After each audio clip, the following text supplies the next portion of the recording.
My name is Eleanor Whitmore, and I'm 73 years old. 3 weeks ago, my own son looked me straight in the eye and said, "Mother, you need to understand something. You're just a guest here now. This is Brianna's house, and we make the rules." Those words cut deeper than any knife ever could. You see, this wasn't just any house. This was the Victorian mansion in Charleston, South Carolina, that my late husband Theodore and I had built from nothing 50 years ago. The same house where I raised Marcus, where I nursed Theodore through his final illness, where every brick and board held memories of our life together. But Marcus didn't know something. Something that would change everything, and neither did his manipulative wife Brianna, who had been poisoning him against me from the moment she walked into our lives. They thought they had won. They thought the grieving old widow would just quietly fade away. Before I tell you what happened next, I need you to know that this story gets more shocking with every twist. If you're someone who believes family should stick together through thick and thin, please hit that subscribe button. It really helps me share these important stories. And if you've ever felt pushed aside by your own family, share your experience in the comments below. We're all in this together, and your story might help someone else. They were about to learn that underestimating Eleanor Whitmore was the biggest mistake of their lives. It all started 6 months ago at Theodore's funeral. The chapel was packed with Charleston's finest, business associates, old friends, members of the country club where Theo and I had spent countless evenings dancing. As I sat in the front pew, draped in black, I felt Marcus squeeze my hand. "Don't worry, Mother," he whispered. "Brianna and I will take care of everything now. You won't have to worry about a thing." At the time, I thought it was sweet, my son, trying to comfort his grieving mother. But I should have paid more attention to the gleam in Brianna's eyes as she surveyed our home. During the reception, the way she ran her manicured fingers along the mahogany banister, the appreciative glances she shot at the crystal chandelier Theodore had imported from Austria for our 25th anniversary, Brianna Sullivan, she kept her maiden name, which should have been my first red flag, had married my Marcus. 2 years earlier, she was 35, a real estate developer from Atlanta with perfectly styled blonde hair and a smile that never quite reached her eyes. At first, I tried to like her. I really did. But there was something calculating about the way she looked at everything, as if she were mentally cataloguing its worth. The first month after Theo's passing was a blur of paperwork and condolences. Marcus and Brianna had moved in temporarily to help me through my grief. They took over the guest wing, and I was grateful for the company. The house felt so empty without Theodore's laughter echoing through the halls, but gradually things began to change, little things at first. Brianna would rearrange furniture to make the space more functional. She replaced my flowered curtains with stark white panels to brighten things up. When I protested mildly, Marcus would say, "Mother, Brianna knows about these things. She's a professional." Then came the bigger changes. Brianna hired a new housekeeper without consulting me. Maria, who had worked for us for 15 years, was suddenly let go because she was inefficient. The gardener who had maintained Theodore's prize-winning roses was replaced with a landscaping company that ripped out half the flower beds to install modern sculptural elements. This place was stuck in the past. Brianna announced over dinner one evening, as if I weren't sitting right there, it needed updating for the 21st century. What Marcus and Brianna didn't know, what nobody knew except my attorney, Harrison Webb, was that Theodore had been far cleverer than anyone realized. You see, the house was never actually in Theodore's name alone. When we built it in 1974, my brilliant husband had structured the ownership in a way that would protect us both. The house was held in a trust, the Whitmore Family Trust, with both of us as trustees. When Theodore passed away, I became the sole trustee, with complete control over the property. But there was more. Theodore had also established something called a successor beneficiary clause. If anything happened to me, the house wouldn't automatically go to Marcus. Instead, it would go to our granddaughter, Lily, Marcus's daughter from his first marriage, whom he hadn't spoken to in 5 years due to a bitter custody dispute. Theodore had never trusted Brianna. He'd seen through her act from day one. That woman looks at our home like it's already hers. He'd confided to me shortly before his death, "Promise me, Eleanor, that you'll protect what we build. Don't let anyone take advantage of your kind heart." I had made that promise, never imagining I'd need to keep it against my own son. The trust documents were safely locked away in Harrison's office, and I had the only other copy hidden behind a false back in Theodore's old desk, the same desk where Brianna now sat every morning, planning her next improvement to my home. 3 months after the funeral, the changes became more aggressive. Brianna announced she was hiring contractors to open up the floor plan by removing the wall between the living room and Theodore's study. "You can't do that," I said firmly. "That's a load-bearing wall. And besides, that study is staying exactly as it is." That's when Marcus spoke up for the first time in weeks. "Mother, we need to talk. Brianna and I have been discussing this, and we think it's time you considered moving somewhere smaller, more manageable. There are some lovely assisted living communities." Assisted living. The words hit me like a slap. I'm 73, not 93, and this is my home. Brianna smiled that cold smile. "Eleanor, we know this is difficult, but you have to face reality. This house is too much for you to handle alone. Marcus and I are happy to take it off your hands. We'll make sure you get a fair price." That's when I realized what was really happening. They weren't trying to help me. They were trying to steal my home. The next morning, I showed up at Harrison Webb's office without an appointment. Harrison had been Theodore's attorney and friend for over 30 years.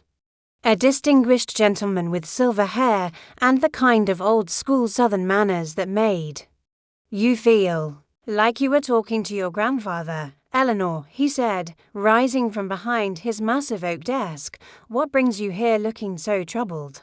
I told him everything: the pressure to sell, the changes to the house, the way Marcus and Brianna were treating me like an invalid who couldn't make her own decisions. Harrison listened without interrupting, his fingers steepled in front of him. When I finished, he was quiet for a long moment. "Eleanor," he said finally, "I think it's time we reminded your son and his wife exactly who owns that house." He pulled out the trust documents and spread them across his desk. Theodore was very specific about his wishes. "You have complete control over the property for as long as you live. No one, not Marcus, not Brianna, not anyone, can force you to sell or move." "But they don't know about the trust structure, do they?" I asked. Harrison shook his head. "Theodore wanted to keep it simple during his lifetime. The house deed shows both your names, but the underlying trust was never disclosed to Marcus. As far as he knows, the property passed directly to you through the will, which means he thinks he'll inherit it eventually." "What about Lily?" I asked. "Does she know she's the successor beneficiary?"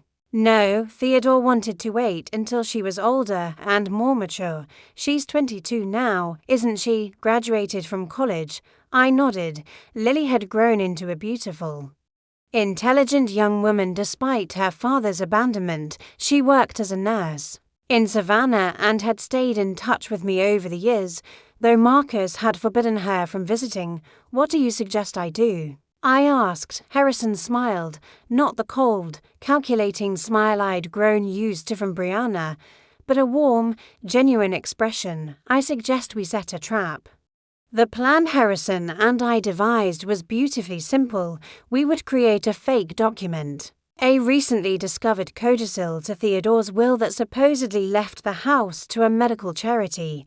With me having only a life estate, this would mean that when I died, the house would go to the charity, not to Marcus. The beauty of this, Harrison explained, is that if Marcus and Brianna are truly concerned about your welfare, they'll be happy to help you contest this codicil and keep the house in the family. But if they're just after the property, they'll try to convince me to honor the codicil and move out, I finished, because they think they can buy the house from the charity for a fraction of its worth. Harrison nodded. The document will be completely fabricated, of course. But they won't know that. Their reaction will tell us everything we need to know about their true intentions. I went home that afternoon with the fake codicil in my purse, my heart pounding with anticipation. That evening at dinner, I put on my best performance. I need to tell you both something important, I began, my voice trembling slightly. Though not from fear, from excitement. Harrison Webb called me today. He found another document in Theodore's papers, a codicil to his will. I pulled out the fake document and set it on the table between us. Marcus picked it up, his brow furrowing as he read. I watched Brianna's face over his shoulder, saw the exact moment when the implications hit her. This says, Marcus began, then stopped, reading more carefully. It says the house goes to the Children's Hospital of Charleston when I die, I said quietly. I only get to live here for the rest of my life. After that, it's no longer family property. The silence stretched between us like a taut wire. I could practically see the wheels turning in Brianna's head. Finally, Marcus spoke. Mother, this is terrible. We have to fight this. Dad never mentioned anything about leaving the house to charity, but Brianna put her hand on his arm now. Wait, Marcus, maybe we should think about this logically. She turned to me with full sympathy. Eleanor, I know this is shocking, but maybe Theodore had the right idea. You've been struggling to maintain this big house, and the charity would probably be willing to buy out your life estate for a substantial sum. You could move somewhere more comfortable and have plenty of money to enjoy your golden years. There it was, the moment of truth. My own son's wife was encouraging me to give up my home so she could profit from it, but Marcus surprised me. Brianna, what are you talking about? This is my family's home. We're going to fight this codicil with everything we've got. For a moment, I felt a flutter of hope. Maybe my son did love me after all. Maybe Brianna was the only problem. That hope lasted exactly 2 days. I was in Theodore's study, pretending to sort through his papers while actually listening to Marcus and Brianna argue in the next room. Their voices carried clearly through the thin walls of the old house. Marcus, you're being emotional about this, Brianna was saying. Think about it practically. If we fight the codicil and win, your mother could live for another 20 years.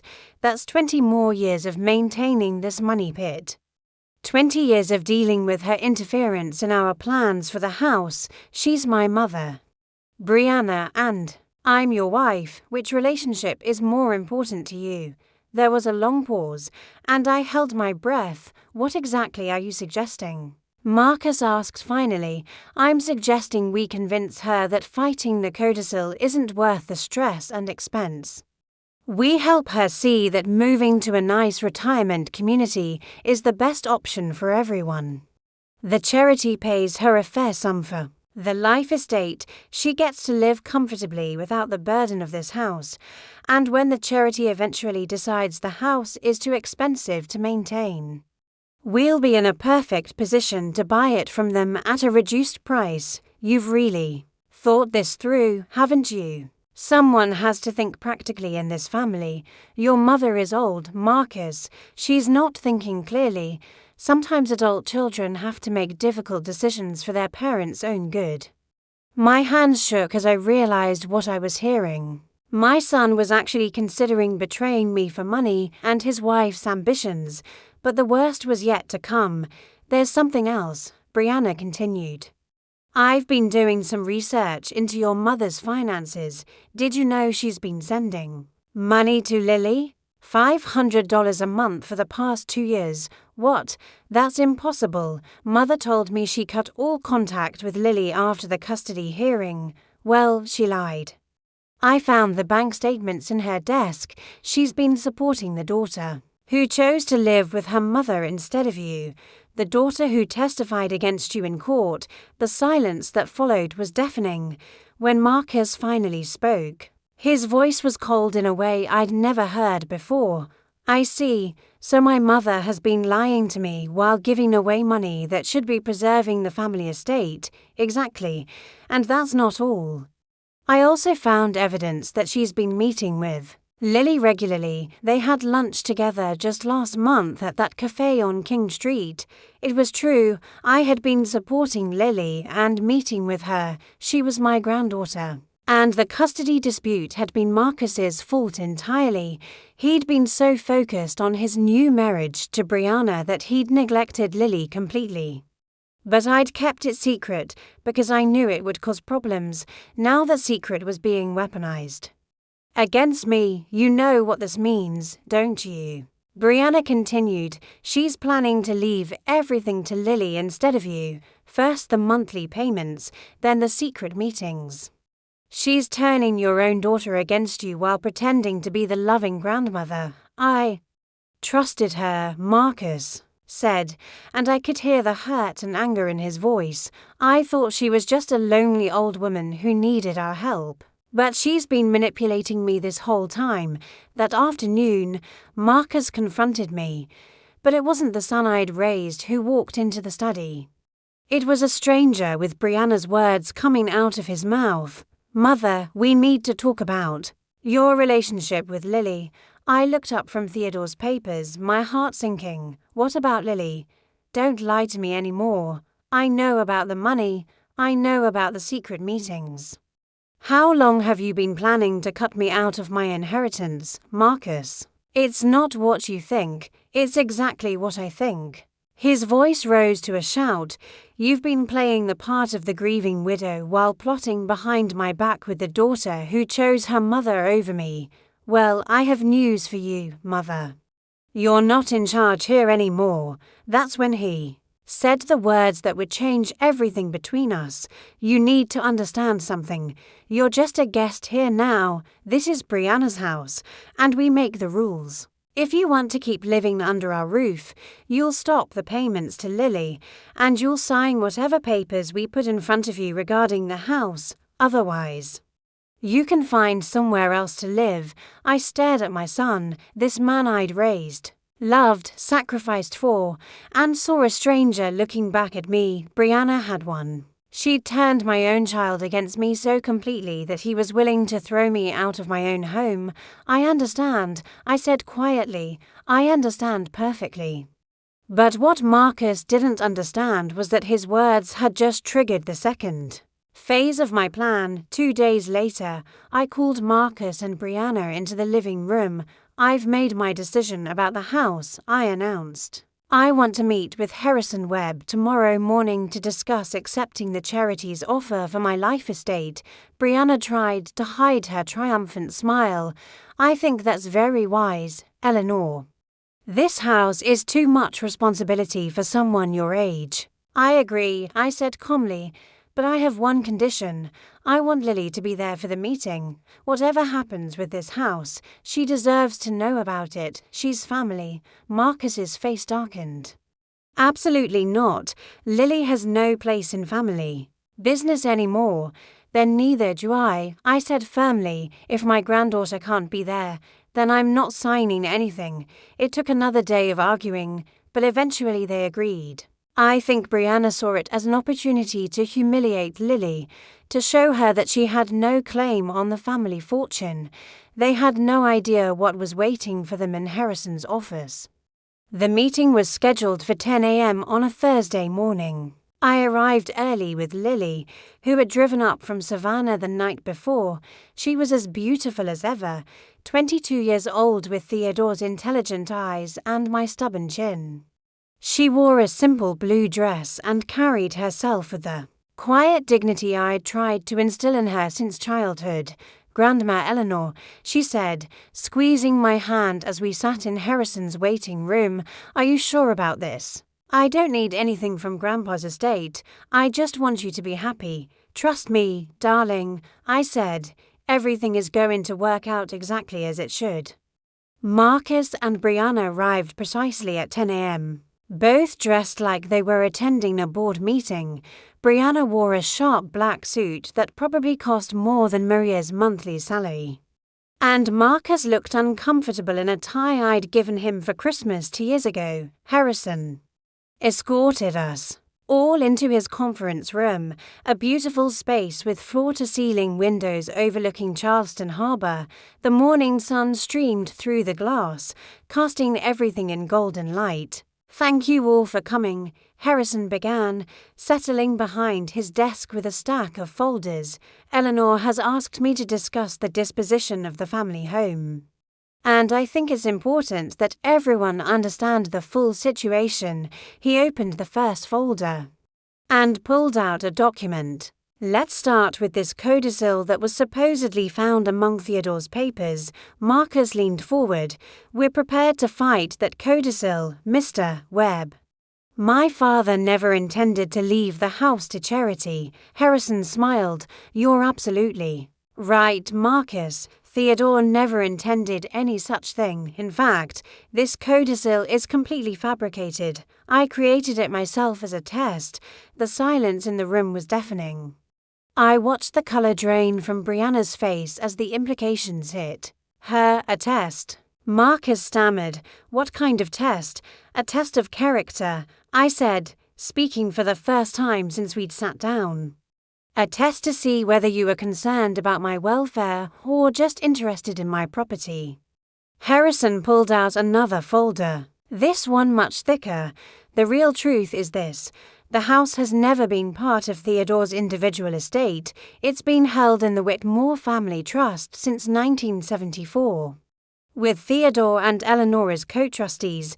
When Theodore died, Eleanor became the sole trustee with complete control over the property." "That's impossible," Brianna said, her voice tight with barely controlled panic. "The deed shows both their names. If it was in a trust, Marcus would have inherited Theodore's share." "Not necessarily," Harrison continued calmly. "The trust was structured very specifically. Eleanor has complete control for her lifetime, and upon her death, the property passes to the designated successor beneficiary." He turned to Lily with a warm smile. "Congratulations, my dear. You're about to inherit one of Charleston's most beautiful historic homes." The explosion that followed was everything I had hoped for and dreaded at the same time. "This is..." roared Brianna shouted, jumping to her feet. "You can't change the inheritance after the fact." "No one changed anything," Harrison replied calmly. "This trust has been in place for 50 years. Theodore established it to protect the family home from exactly this kind of situation." Marcus turned to me, his face twisted with betrayal and rage. "You did this. You planned this whole thing to humiliate us." "No, Marcus," I said sadly. "You did this to yourselves. I gave you every opportunity to show me that you cared more about your mother than about her money. Instead, you chose to side with a woman who saw me as nothing more than an obstacle to her ambitions." "I'm your son." He screamed. "That house should be mine." "You're right," I said, and for a moment, hope flickered in his eyes. "It should be yours. If you had shown 1 ounce of love or respect for me in the past 6 months, it would be yours. But instead, you told me I was just a guest in my own home. You threatened to throw me out if I didn't obey your wife's demands." I stood up, drawing myself to my full height. At 73, I might not have been as tall as I once was, but I had never felt more powerful. Theodore knew this day might come. He knew that wealth can corrupt even the people we love most. That's why he made sure the house would go to someone who valued family over money. Lily was crying now, but she managed to speak. "Grandma, I don't want the house if it means losing Dad forever."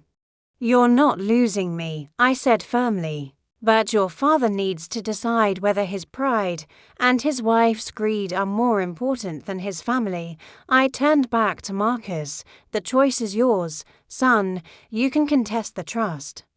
You'll lose, but you can try, or you can remember that you're my child, and I love you, and there's still time to fix this. Brianna grabbed Marcus's arm. Don't listen to her. We'll fight this trust. We'll prove she manipulated a senile old man into changing his will. Theodore wasn't senile when he created this trust 50 years ago, Harrison pointed out.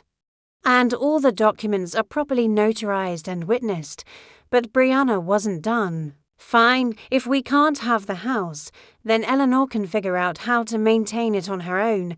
We're done supporting a lying, manipulative old woman who values her precious granddaughter more than her own son, she stormed toward the door, then turned back with venom in her voice. Come on, Marcus. Let your mother and her golden child figure out how to pay the taxes and maintenance on that money pit.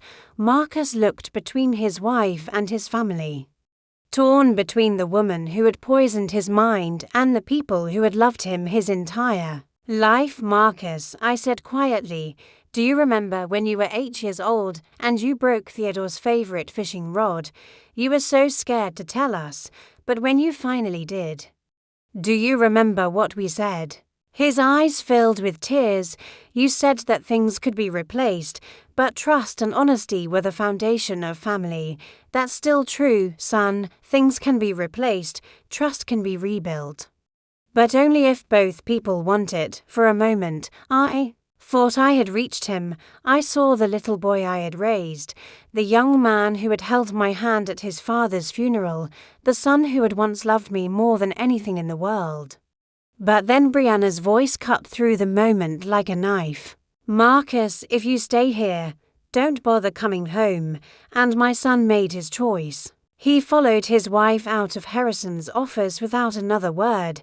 That was 3 weeks ago. Lily moved back to Charleston the following weekend, taking a job at the local hospital and moving into her childhood room in the house that would someday be hers. But more importantly, she moved back into my heart in a way that healed wounds I hadn't even realized were still bleeding.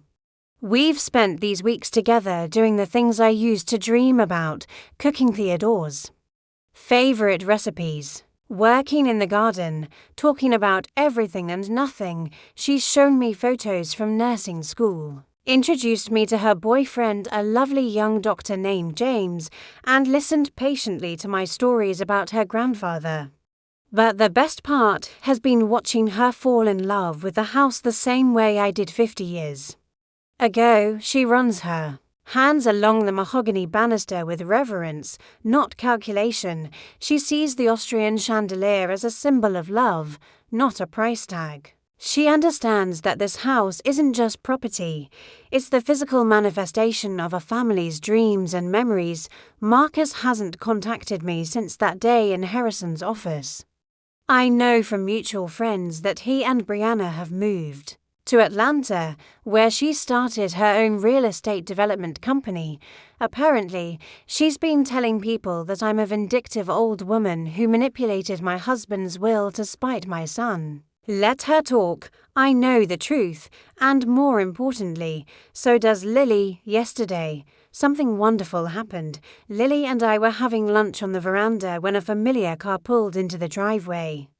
My heart stopped when I saw Marcus get out. Alone, he looked older than when I'd seen him last, and there was something different about his posture, less arrogant, more uncertain. He walked slowly up the front steps, and I could see him taking in the house as if seeing it for the first time. "Hello, Mother," he said quietly. "Hello, Marcus." We looked at each other across the distance that had grown between us, and I saw my little boy in his eyes again. "I left Brianna," he said simply.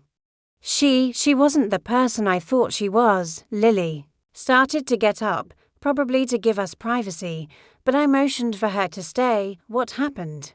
I asked. Marcus sat down heavily in Theodore's old rocking chair, After we moved to Atlanta, she started showing her true colors. She was furious about losing the house. And she blamed me for being weak and sentimental. She said I should have had you declared incompetent and taken control of your finances. He looked up at me with tears in his eyes. She actually researched how to have you committed to a psychiatric facility so we could contest the trust. When I refused, she said I was pathetic for letting an old woman manipulate me. Oh, Marcus, I said, my heart breaking for him all over. Again, I finally realized what Dad saw in her from the beginning.